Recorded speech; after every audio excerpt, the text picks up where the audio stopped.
Buen día, ¿pueden ver la pantalla y me escuchan? ¿Me confirman, por favor? Buen día, doctor. Sí, Audio y video, ¿verdad? Audio y imagen, perdón. Sí, doctor. Muchas gracias, buen día.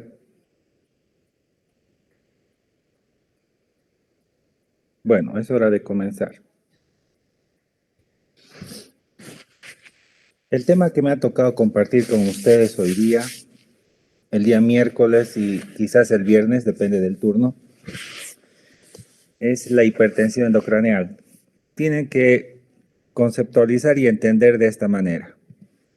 El cráneo hipertensivo se trata de la relación que existe entre el contenido que está dentro de la bóveda de hueso, en este caso el cerebro, el líquido cefalorraquídeo que circula por este sistema que les estoy mostrando en forma libre, la presencia de sangre en los vasos venosos arteriales en todo el cerebro, esta relación entre el cerebro, el líquido cefalorraquídeo y la sangre que se encuentra en los vasos tiene que ser armónica. ¿Qué quiere decir? Si es que pudiéramos medir, este es promedio, pues no es exacto, la cantidad en ml del volumen dentro de la bóveda craneal representa 1,5 litros más o menos, 1,500 ml, de los cuales el encéfalo representa 1,200 ml, un 80%. La sangre que circula por los vasos sanguíneos, 150 ml, 10%. Y el líquido cefalorraquídeo, o sea, el volumen del líquido cefalorraquídeo es 150 ml también, un 10%. O sea, si ustedes sacan conclusiones, se dan cuenta que la mayor cantidad representativa del contenido de la bóveda craneal es el cerebro, en un 80%, seguido de 20% de la circulación libre del líquido cefalorraquídeo y sangre. Si es que pudiéramos meter una aguja para poder medir un captor a nivel del cerebro, ya sea en parénquima, en el espacio ventricular, y tuviéramos un monitor para medir la presión normal, sería esta que está señalada acá, de 5 a 15 milímetros de mercurio. Este es un promedio, y esta se considera como un valor normal. Cuando la presión dentro del encéfalo se encuentra en este rango, no existen consecuencias clínicas, semiológicas, y el paciente está plenamente consciente, con sus funciones, sin déficits motores, etc. Sin embargo, cuando aumenta la presión dentro del cráneo, ya sea por lesiones expansivas de crecimiento rápido, como tumores, o si existe alteración del libre tránsito de la circulación del líquido cefalorraquídeo como la hidrocefalia, o si existe, digamos, congestión venosa después de un golpe, un trauma cráneoencefálico, donde el cerebro obviamente se va a edematizar a lo que se llama swelling. Saquen la conclusión ustedes, va a aumentar cualquiera de los componentes que acabamos de hablar y esto va a condicionar que el cerebro adentro esté apreto. A eso se llama hipertensión endocraneal. Recordaremos rápidamente la anatomía desde afuera hacia la profundidad. Acá está el cuero cabelludo, debajo de este viene una delgada lámina que está sobre el hueso, el periósteo, el mismo hueso, y debajo existen componentes muy importantes como por ejemplo la dura madre que tiene una lámina que es perióstica y una lámina que es meningia propia. Se llama así porque dura es dura madre, una meninge dura, así, es una paquimeninge. Debajo de la dura madre se encuentra el espacio subdural, tienen que tomarlo en cuenta para siempre porque acá es donde se acumulan sangre, por ejemplo, en caso de un aneurisma roto, cuando un hematoma o alguna acumulación de una sustancia no normal. Luego de este espacio viene la aracnoides, que es otra delgada lámina donde está el espacio subaracnoideo, y profundamente abrigando prácticamente en forma íntima al tejido cerebral se encuentra la pía madre. Más abajo ya encontramos la corteza cerebral y la sustancia blanca.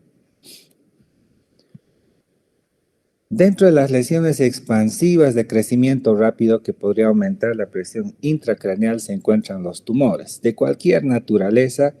Cualquier lesión que aumente el tamaño en el compartimiento intracerebral, esto va a dar consecuencias, ¿no? Porque acá no necesitan ser radiólogos para darse cuenta cómo hay un desplazamiento de la estructura. Acá no se ve la anatomía normal. Aquí existe colapso de los cuernos, prolongaciones frontales de los ventrículos laterales y no existe pues una anatomía. Acá se ha perdido la armonía, la simetría, ¿verdad? Los abscesos también, los granulomas, el quiste hidatídico, que es provocado por los quistes de las proglótides del Echinococcus granulosus, que es la tenia de 3 proglótides, las hemorragias, como por ejemplo aquí vemos un aneurisma, que es un sáculo que puede ser congénito o adquirido a lo largo de los años y que en algún momento puede romperse. Y esta sangre va a ir a rellenar el espacio subaracnoideo con las consecuencias que acabamos de hablar. Las otras causas que habíamos mencionado son las alteraciones en la obstrucción del flujo de líquido cefalorraquídeo. Acá vemos, a diferencia de la anterior imagen, quizás este es un promedio de la imagen de los ventrículos en la profundidad del cerebro. En cambio, ustedes ven acá que está bastante dilatado, distendido, como quieran entender. Y a esto se llama hidrocefalia. Y esto puede ser por la presencia de quistes, cisticerco, por ejemplo. O cuando existe meningitis, es frecuente ver la meningitis tuberculosa en nuestro medio que produce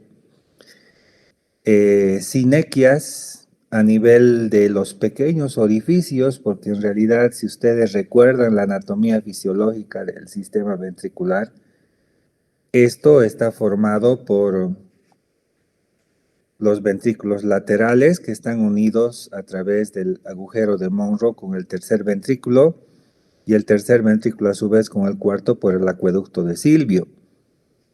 Y a través de 2 orificios muy pequeños, los de Luschke y Magendie, al epéndimo.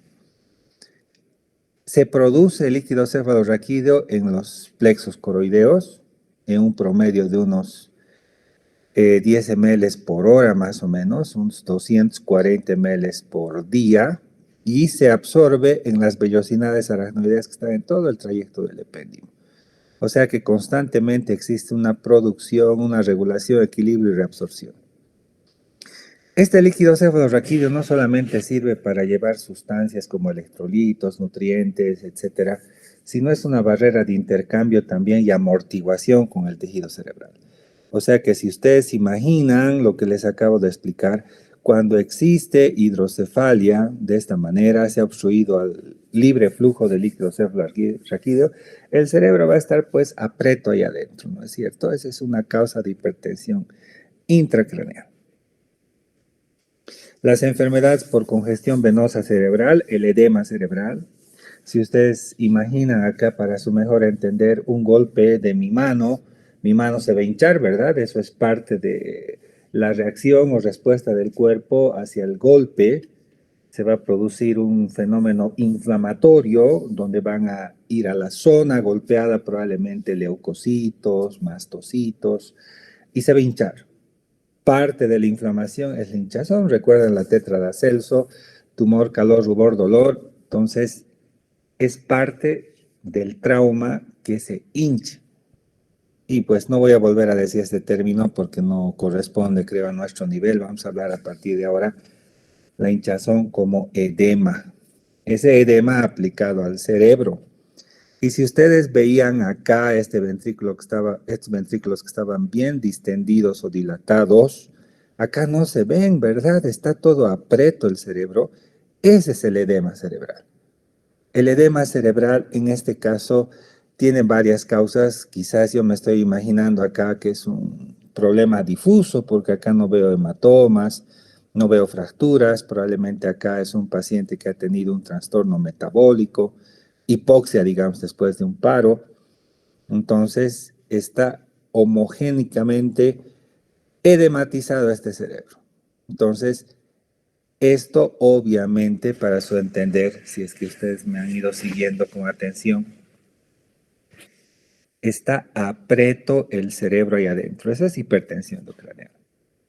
Y si ustedes suponen qué es lo que va a suceder, el paciente va a experimentar en el extremo, en el peor escenario, muerte cerebral.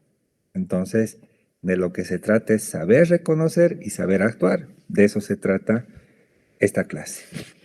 Otras causas que pueden llevar a la congestión venosa, edema, la encefalopatía hipertensiva, la compresión o trombosis venosa que veremos a continuación. Nosotros podemos estadificar la hipertensión intracraneal como ligera, moderada y severa. La hipertensión ligera es cuando tenemos una PIC entre 15 y 20 milímetros de mercurio. La moderada entre 21 y 40 milímetros de mercurio. Severa es más de 40 milímetros de mercurio.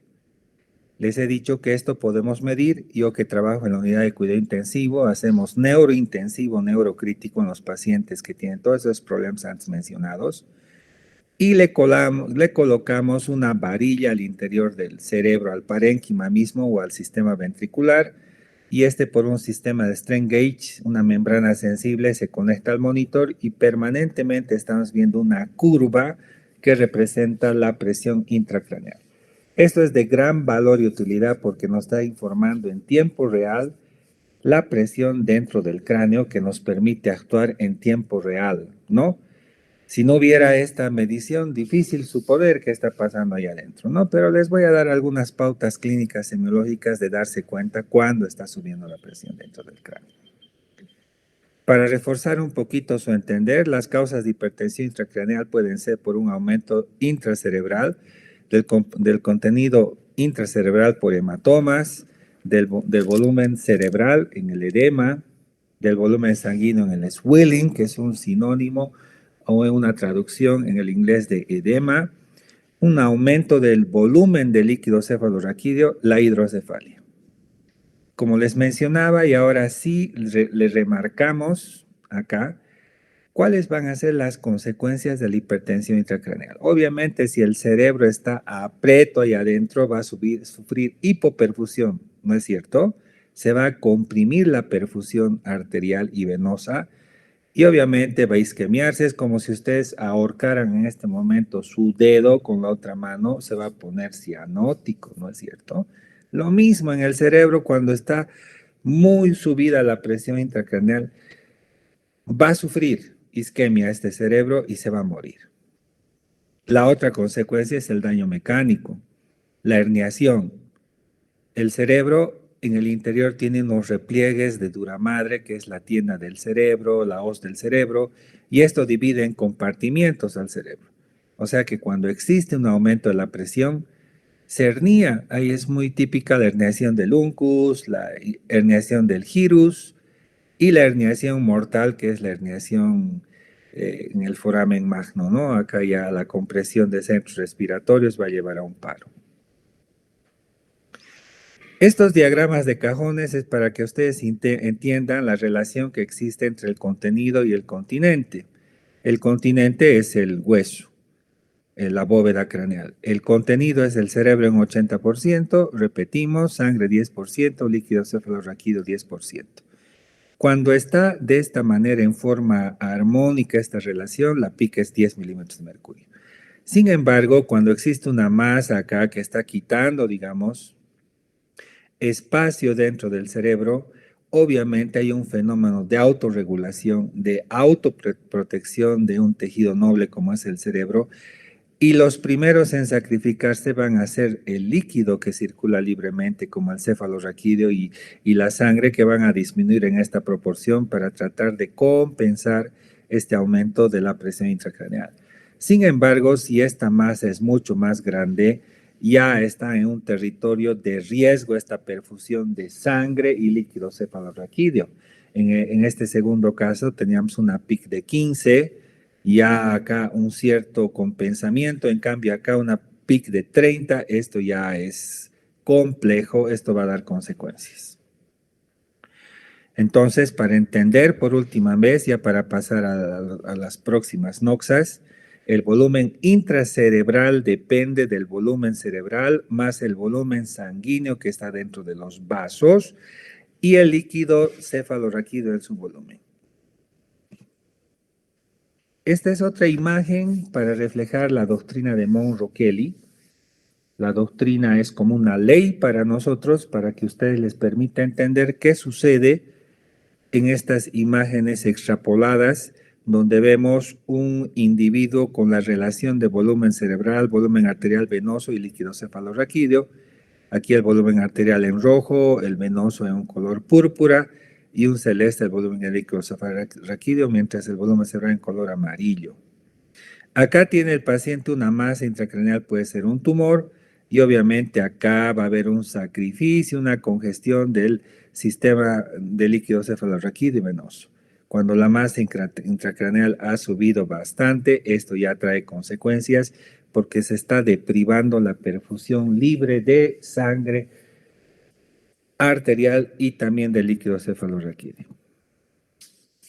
Esto lo vamos a pasar un poco rápido, solamente es para mencionarles de que existen como causa de hipertensión intracraneal los tumores. Existen diversos tipos de tumores. Obviamente, cuando tengan ustedes un paciente con tumor, existirá semiología de cefalea, vómitos explosivos, y dependiendo de la zona donde está el tumor, si es en la región rolándica o prefrontal, que son motores, existirá hemiplegia, por ejemplo, ¿no? Parálisis de medio cuerpo. En cambio, si existen tumores en el lóbulo temporal, aparte de haber cefalea, vómitos explosivos, convulsiones, puede haber problemas de afasia, problemas de lenguaje, como en el lóbulo occipital, alteraciones en la visión, hemianopsia, cuadrantopsias, escotomas, etcétera, o el lóbulo parietal, obviamente con toda la sintomatología que les acabo de decir, de cefalea, vómitos explosivos, convulsiones, puede tener alteraciones verbales, apraxia, hemianestesia, y algunas localizaciones más específicas como los pedunculares o protuberanciales, que ya puede haber compromiso de pares craneales, como por ejemplo las pupilas de Argyll-Robertson, que son pupilas mióticas bilaterales. Los tumores del ángulo pontocerebeloso, los famosos schwannomas, que son tumores de la vaina de Schwann del octavo par, va a comprimir en realidad en el conducto auditivo interno 3 pares craneales. Este paciente va a tener parálisis facial, disminución de la audición y gran dolor de la cara por la inervación del trigémino que está comprimido en esta escotadura. Algunos tumores que solamente es para referenciar a ustedes, el tumor del cuarto ventrículo, se puede encontrar alteraciones en el equilibrio, cambia el dolor de cabeza cuando cambia de posición este paciente y puede tener trastornos de la respiración y el pulso.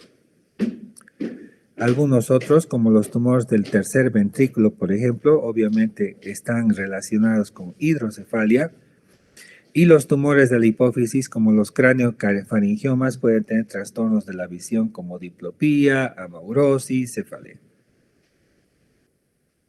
Entonces hemos pasado un pantallazo de todos los posibles tumores, sin embargo, la intención no era profundizar sobre ellos, sino mencionarles que una de las causas de hipertensión intracraneal son los tumores.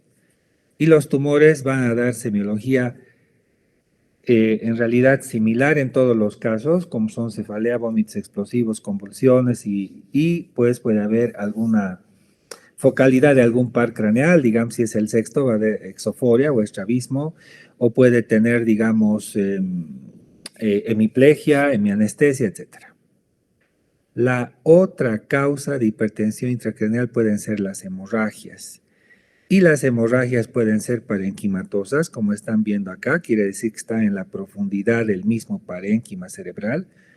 Y las causas más frecuentes son las malformaciones arteriovenosas y mucho más frecuente que las malformaciones arteriovenosas, la hipertensión arterial sistémica, ¿no? Esta ubicación paratalámico paraventricular es típica del sangrado por ruptura de un paciente con hipertensión arterial. La hipertensión, cuando no está controlada, va a hacer de que los vasos vayan deteriorándose en su anatomía.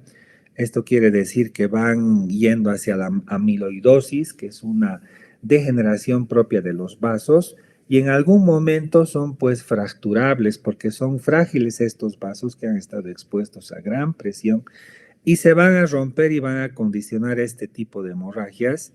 Acá en la tomografía se ven cuando son así blancas, son hemorragias agudas. Cuando son oscuras, estamos hablando de zonas de infarto. O sea que en este caso, en esta imagen tomográfica, estamos viendo una imagen parenquimatosa correspondiente a una hemorragia de tipo agudo a nivel temporal del lado izquierdo. Si bien estamos viendo del lado derecho, se interpreta como lo contrario. O sea, para recalcar, es un síndrome de hipertensión intracraneal porque miren, no hay ventrículos, el cerebro está bastante apreto, está hipertenso, consecuencia de una hemorragia parenquimatosa temporal profunda en el lado izquierdo. Hemorragia subaracnoidea. ¿Recuerdan los espacios que les mencioné? Debajo de la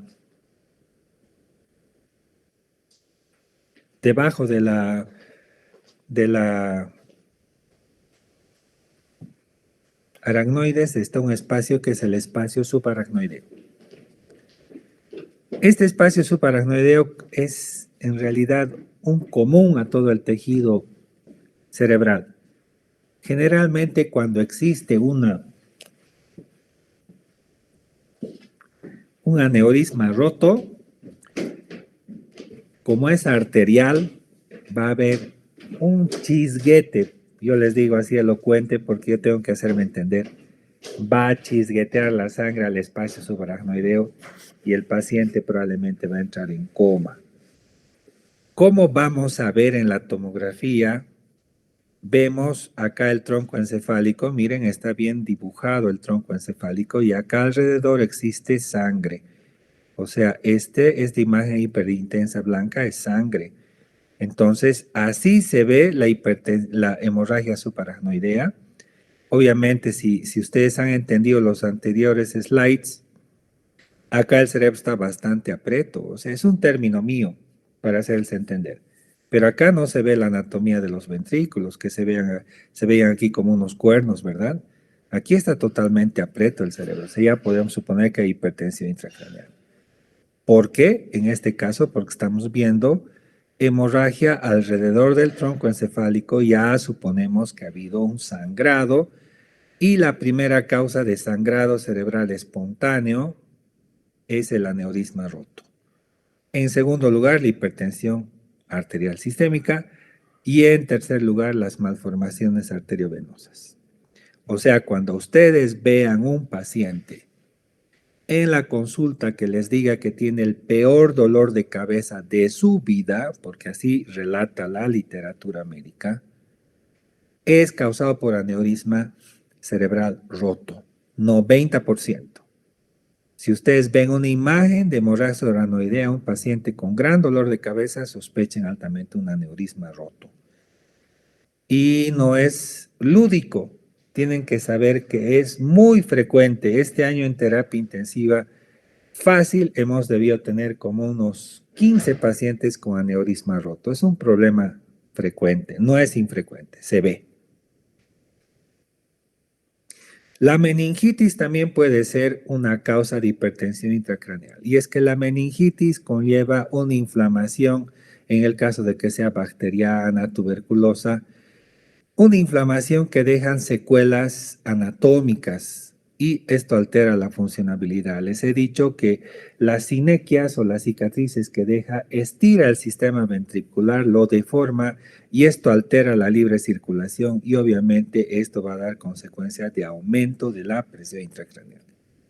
Las fracturas del cráneo también, porque esto altera la morfología y la anatomía del encéfalo también puede llevar a través de la formación de hematomas. Acá, por ejemplo, estamos viendo un hematoma subdural. Subdural es por debajo de la dura madre, epidural es por encima de la dura madre, ¿no? Ahora, dentro de las hidrocefalias, esto solamente es para su conocimiento, existen dos muy interesantes para nosotros, pero muy tristes para los que padecen. Las mamás durante el embarazo han tomado warfarina pueden hacer que sus niños nazcan con síndrome de Dandy-Walker. El síndrome de Dandy-Walker es una hidrocefalia de nacimiento debido a que la mamá ha tomado warfarina durante el embarazo. Ahora, el Arnold-Chiari, que esto es el mielomeningocele, es un tema de la disminución o una alteración en la secuencia de cierre de las meninges a nivel ya sea occipital o sacro, y esto también tiene consecuencias en la circulación del líquido cefalorraquídeo. La hidrocefalia va a producir hipertensión intracraneal, hemos dicho, aumenta el perímetro craneal. Esta puede ser de tipo comunicante o no comunicante. Dentro de las comunicantes puede ser por hiperproducción, digamos ahí hay un tumor de plexos coroideos que hiperproduce el líquido cefalorraquídeo, o por una reducción o por un aumento. En todos los casos va a haber exceso, déficit de circulación o disminución de la reabsorción. Todo esto va a llevar a que se produzca una alteración en la circulación normal del líquido cefalorraquídeo y la hipertensión intracraneal. Dentro de las causas adquiridas podemos tener los hongos, el Cryptococcus neoformans, por ejemplo, hemorrágicos expansivos como los tumores, parasitarios como por ejemplo el toxoplasma y congénitos, ya hemos hablado, Dandy-Walker o Arnold-Chiari. La hidrocefalia severa es la que vemos cuando tenemos un niño después de nacer con un perímetro cefálico bastante grande. Ya recogiendo los antecedentes y haciendo una imagen nos daremos cuenta del problema que tiene. Obviamente esta hidrocefalia, el tratamiento va a ser colocar una derivación ventrículo atrial o ventrículo peritoneal y es a través de colocar una especie de manguerita desde los ventrículos hacia la aurícula o hacia el peritoneo. El edema cerebral es la acumulación de líquido en el espacio intra y extracelular del cerebro. Las principales causas pueden ser una isquemia, una embolia, digamos. La diferencia de la embolia es un infarto cerebral. El trauma, que tenemos muy frecuentemente, pedidos ya, tenemos muchos pacientes que en motocicleta terminan, creo que esta semana de 10 camas, creo que 8 son moto. Entonces, esto va a producir una hemorragia inicial en el sitio de trauma y esto va a condicionar cambios hemodinámicos locales con la consiguiente extravasación de líquido hacia los espacios intra y extracelular, lo que se llama edema cerebral. Este edema puede ser de tres tipos: vasogénico, citotóxico, intersticial o mixto. El edema vasogénico es secundario al aumento de la permeabilidad vascular. Esto es debido a la ruptura de las uniones entre las células endoteliales que forman la barrera hematoencefálica. Esto va a permitir la salida de albúmina y obviamente con la consecuencia de líquido plasmático al parénquima o tejido cerebral, y esto va a condicionar edema. En cambio, en el edema citotóxico, le daremos un ejemplo acá, trauma. En cambio, el edema citotóxico, paro cardiorrespiratorio. En el paro cardiorrespiratorio se altera la regulación del metabolismo celular. Entonces se produce una alteración de la misma célula de la bomba de sodio-potasio y esto va a condicionar edema sobre todo celular. Entonces los astrocitos, la sustancia gris, la blanca se hinchan y esto es lo que lleva al edema cerebral de tipo citotóxico. En cambio, el edema intersticial deben entender que es provocado por una alteración en la circulación del líquido cefalorraquídeo, ya sea por sobreproducción, obstrucción o falta de reabsorción. Este es el edema de tipo intersticial. Muy bien, una vez hablada de todas las posibles causas de hipertensión intracraneal, hablaremos un poquito de lo que sucede cuando se altera la fisiología del contenido normal que hemos hablado dentro de la cavidad craneana.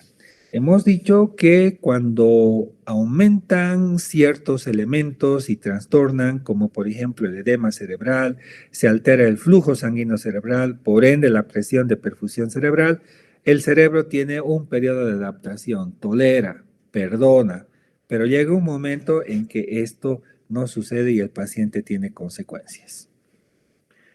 Para recalcar, el edema cerebral tiene como causa 3, citotóxico, vasogénico, hidrocefálico, y pueden ser mixtos. El citotóxico como una causa hipoxia por paro cardiorrespiratorio, el vasogénico debido a un trauma, digamos, pero también las hemorragias, neoplasias pueden causar, y la hidrocefalia por el bloqueo de la circulación del líquido cefalorraquídeo. Ahora, ¿qué es lo que sucede cuando existe una alteración en el flujo sanguíneo cerebral porque el cerebro está hipertenso? Se produce un compromiso del flujo sanguíneo cerebral, obviamente, ¿no es cierto? Entonces esto va a dar lugar a la tríada de Cushing. La tríada de Cushing semiológicamente es hipertensión arterial, bradicardia y ataxia respiratoria. Si estamos con este paciente que generalmente está en la terapia intensiva, en el monitor vemos que está bradicárdico, hipertenso y tiene ataxia respiratoria, o sea que tiene periodos de apnea, hiperpnea, como si fuera un Cheyne-Stokes, un Biot. Entonces, este paciente está experimentando un cerebro apreto. Esta es la tríada de Cushing que nos está reflejando de que el cerebro está apreto, que está hipertenso. Y esto sucede porque ha disminuido por esa hipertensión el flujo sanguíneo cerebral y tiene una presión de perfusión cerebral menor a 40. Ahora van a entender qué es la PPC o la presión de perfusión cerebral. La presión de perfusión cerebral es el resultado de la presión arterial media menos la presión intracraneal.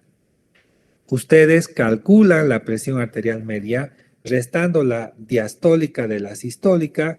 A este valor le multiplican 0,3, que es una constante, y este resultado le suman a la resta que tuvieron. Les voy a dar un ejemplo. Paciente 120-80, la diferencia sería 40, multiplican por 0,3 sería 12, le suman a la diastólica 80, sería 92 la presión media en ese paciente. Hemos dicho que la PIC era 15, digamos 20. Si la presión era 92 menos 20, la presión de perfusión es 72. Pero en este caso, si la presión de perfusión es 40, imagínense, es un cerebro que está sufriendo hipoperfusión, ya sea por aumento de la presión intracraneal o por hipotensión. Recuerden que un escenario de accidente, digamos un pedido, si ya se ha chocado de frente con un camión, como que tenemos ahí que se rompen la cara, el cráneo, todo. Entonces acá el paciente ha podido perder sangre y tiene un trauma de cráneo severo con edema en curso cerebral y gran hemorragia. Entonces, qué dilema y qué desafío, porque el paciente está choqueado, está hipotenso, anémico y está con hipertensión intracraneal. Es un desafío porque acá tienen que mejorar la presión arterial colocando transfusiones de sangre, líquidos, expansión, y al mismo tiempo tienen que bajar la presión intracraneal probablemente con manitol, aunque eso es prohibido en este escenario. Solución hipertónica de sodio que está muy de moda para nosotros. Entonces, la adaptabilidad, que es la cuarta noxa que tenemos que hablar, es que el cerebro, a pesar de todo lo que está sucediendo y acabamos de hablar, tiene una capacidad de adaptarse a todos estos cambios y se va acomodando, pero llega un momento en que ya no lo hace y acá vienen consecuencias. Entonces, se expresa a través de manifestaciones clínicas. Si el cerebro está apreto ahí adentro, está con hipertensión, va a haber gran cefalea, vómitos explosivos, esto quiere decir que no hay arcada, edema de papilas si conseguimos hacer un fondo de ojo, y la tríada de Cushing, que era hipertensión, bradicardia y ataxia respiratoria. Puede haber además somnolencia, de hecho el paciente, ustedes ya han hablado de la escala de Glasgow, que son 3 parámetros y el puntaje máximo es 15 y el mínimo es 3.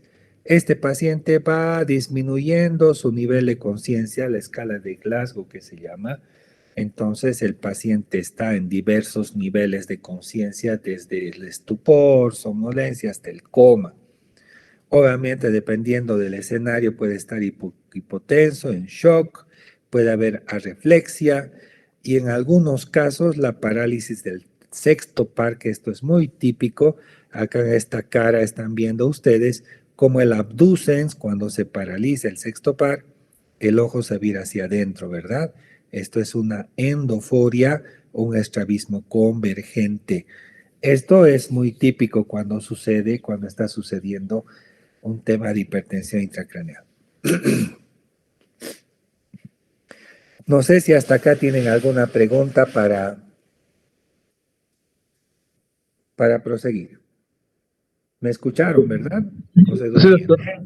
Tengo una pregunta respecto a la medición de la presión intracraneal, que nos dijo que se podía hacer mediante un aparato, pero una manera de hacer la medición de la presión intracraneal de manera no invasiva. No hay. La única forma sería de que el neurocirujano, o sea, voy a responder de manera práctica a tu pregunta. No hay otra manera que no sea colocando una varilla.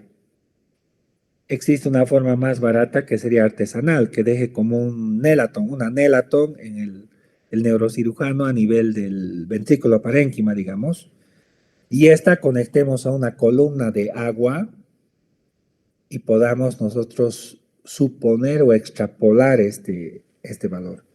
Pero es sesgado, o sea, no es exacto. Lo ideal sería colocar esta varilla, que es una varilla de fibra de vidrio, Camino se llama, que es especial. Entonces, esta se conecta con un sistema especial de transductores que nos va a volcar una imagen a nivel del monitor permanente de la presión intracraneal. Entonces, esa sería la forma más elegante y exacta de medir la presión. Completando la respuesta, no hay otra forma de medir la presión intracraneal sino suponer con la clínica. Si estás teniendo un Cushing, hipertensión, bradicardia, ataxia respiratoria, vómitos explosivos, gran cefalea, podrías suponer que tiene un cráneo hipertensivo. ¿Está bien? Sí, gracias, doctor. Muy bien. ¿Algo más? ¿Alguien más? Seguimos, tenemos 8 minutos. Síndrome meningio. El síndrome es un conjunto de síntomas, signos. El síndrome meningio se puede producir cuando existe irritación meningia, no solamente de causa infecciosa. Estamos acostumbrados a ver, escuchar de que la meningitis, sobre todo en niños, es producida por estreptococo, hemófilus, en los adultos en nuestro medio tuberculosis, pero también en los idáticos criptococo, toxoplasma. Hay una infinidad de causas, ¿no? Y la clásica del libro, que no se ve mucho y que muchas veces nos hacen asustar algunos brotes. El último en Brasil hace un par de años, la meningitis meningocócica, ¿no? Sin embargo, les digo que no solamente puede ser por virus, bacterias, sino también puede ser por una hemorragia subaracnoidea, la ruptura de aneurisma, o también puede ser causada por infiltración de células tumorales a las meninges. Entonces, en este caso, esto va a tener componentes como síndrome de hipertensión intracraneal, alteraciones en la circulación libre de líquido cefalorraquídeo y hay manifestaciones independientes.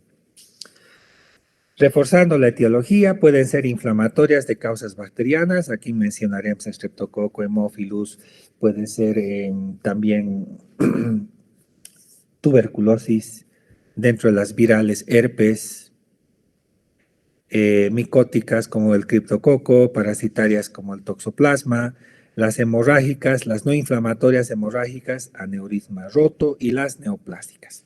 Todas estas son causas de meningitis. Las manifestaciones clínicas son varias, cefalea, las mismas de hipertensión intracraneal prácticamente.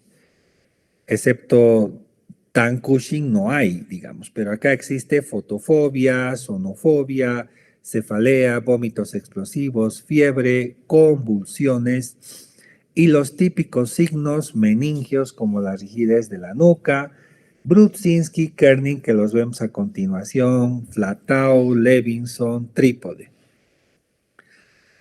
El signo de Levinson es cuando la nuca está tan rígida y el paciente no puede llevar el mentón al esternón. Ese es el signo de Levinson, es un signo indirecto. Obviamente, ¿por qué se producen estas contracturas en el paciente? Porque hay gran dolor de los nervios espinales que están inflamados y esta es una posición antiálgica. El paciente está con la cabeza hiperextendida, está con el raquis de esta manera hiperlordótico y los pies están flexionados hacia las piernas y los pies hacia los, ¿no? Entonces, el signo del trípode es este acá, cuando nosotros invitamos o hacemos pasivamente que el paciente se siente, el paciente lleva los dos brazos hacia atrás.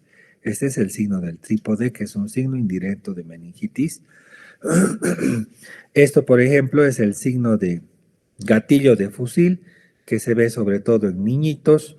Esta posición previa esquemática, donde está hiperextendida la cabeza, está flectado la pierna sobre el pie, y esta actitud de gatillo de fusil es patognomónica de meningitis.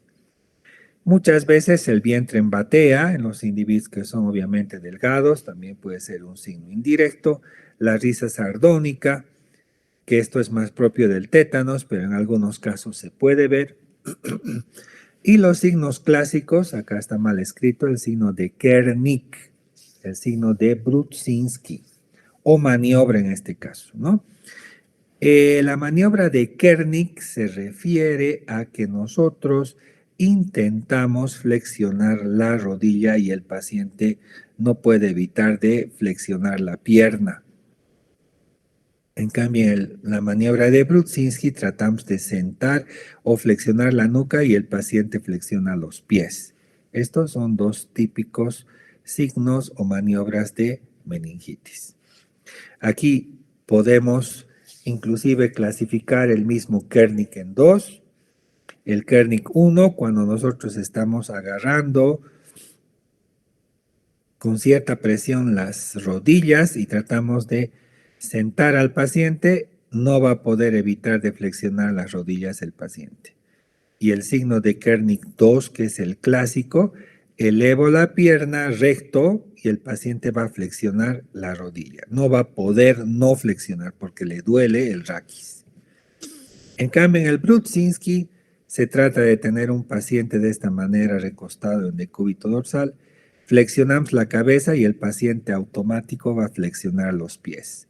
Este es un signo indirecto de meningitis, que es el signo de Brudzinski. El signo de Flatau, a su vez, es un signo mediante el cual tratamos de flexionar la nuca y se dilata la pupila. Este también es un signo de meningitis. Algunos otros signos, como por ejemplo el signo de la pierna contralateral, nosotros tratamos de levantar la pierna y el paciente inconscientemente flexiona la otra pierna. Aparte de que existen alteraciones psíquicas, este paciente puede tener delirio, hay somnolencia, puede tener convulsiones focales o localizadas, tiene vómitos de tipo explosivo en chorro, no hay arcadas, puede haber zonas de hiperestesia en la piel y pueden haber focalidad, porque este paciente puede hacer una parálisis de un solo miembro, mitad del cuerpo, etc. Y si avanza esto y no es atendido, este paciente va a ir hacia el coma. En este caso, en la primera imagen, estamos viendo una disminución del párpado, una caída que corresponde a ptosis. Aquí estamos viendo una parálisis del tercer párpado, probablemente. El abducen se está llevando el ojo hacia afuera, es una exoforia.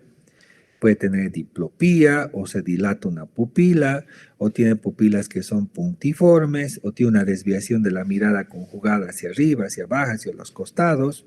Entonces, los ojos en realidad son las ventanas del cerebro, nos están dando mucha información. Acá hay aportosis, estrabismo, diplopía, midriasis, nixtagmo, todo nos está dando información de que existe algún componente neurológico de afectación. El diagnóstico, obviamente, después de que el paciente tengamos con cefalea, fiebre, sonofobia, fotofobia, vómitos explosivos, Kerning, Brudzinski, flatao, trípode, etc. Vamos a suponer y vamos a hacer una punción lumbar en busca de una muestra de líquido cefalorraquídeo, 10 cc sobra, aquí está la técnica, el paciente en decúbito lateral con las piernas flexionadas. Existe un área específica donde se va a producir la punción y la obtención de líquido cefalorraquídeo para mandar a laboratorio. Este líquido se va a hacer un citoquímico, bacteriológico, Gram, Bar, tinta china si sospechamos hongos, y ahora hay exámenes más avanzados como GeneXpert, etcétera, ¿no? La próxima clase vamos a hablar más profundamente del líquido cefalorraquídeo y de lo que es meningitis bacteriana. No sé si tienen alguna pregunta, duda, exacto el tiempo, les escucho.